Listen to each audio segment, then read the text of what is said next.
like basically a good paragraph. I didn't give you much. Yeah. And yet you're all like figuring out all kinds of things about them. So it's interesting. So since you only met one, this is how we're going to meet the other four that you didn't meet. So let's start with Orleana. Orleana Price, I think, is in the middle of the table. Orleana's mom, and she actually is the first speaker in the novel. Okay. She says, yes. Okay, so what we came up with for Orleana, we think she's a very articulate and poetic person.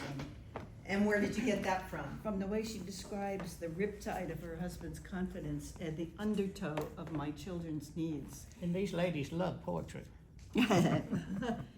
And we think she's a very observant person.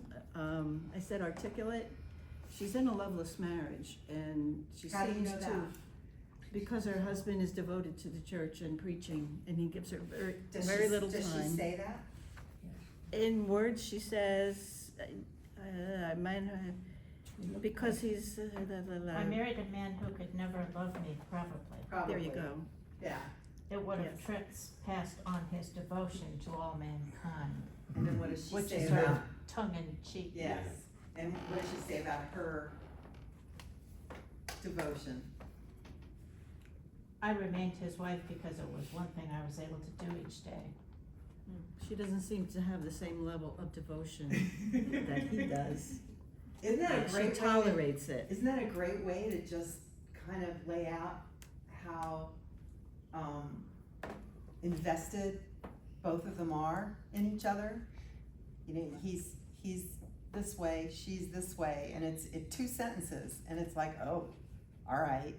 See him invested in her, other than doing the wash, cooking clothes or something.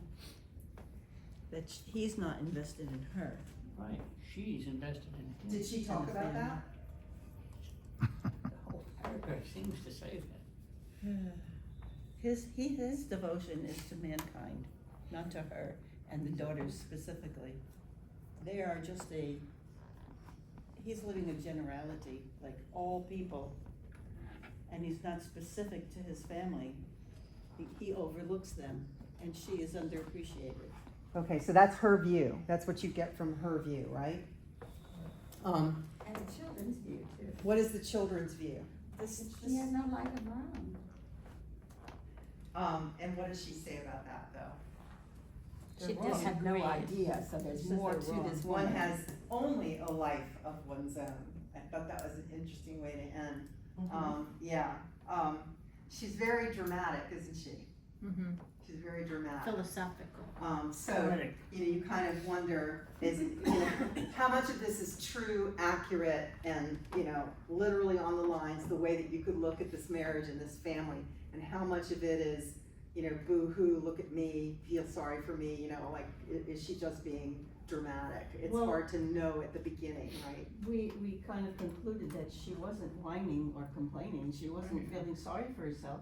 This is the life she accepted, and she can do it every day because I was able to do it each day. I was able to, and one only has a life of one's own. I heard somebody in your group say that you thought that she was very, I can't remember the word you used, but it was Underappreciated? strong. No, Strong?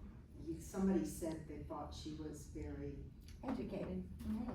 She's Educated. self-aware, yeah, Articulate? and philosophical. yeah. You gave her a lot of positive qualities, so it was interesting from, this little paragraph. So that's mom, okay? She's, got these 4 little girls that she's towing along, and the first one you actually hear from in the book is Leah Price. Who had Leah? Okay,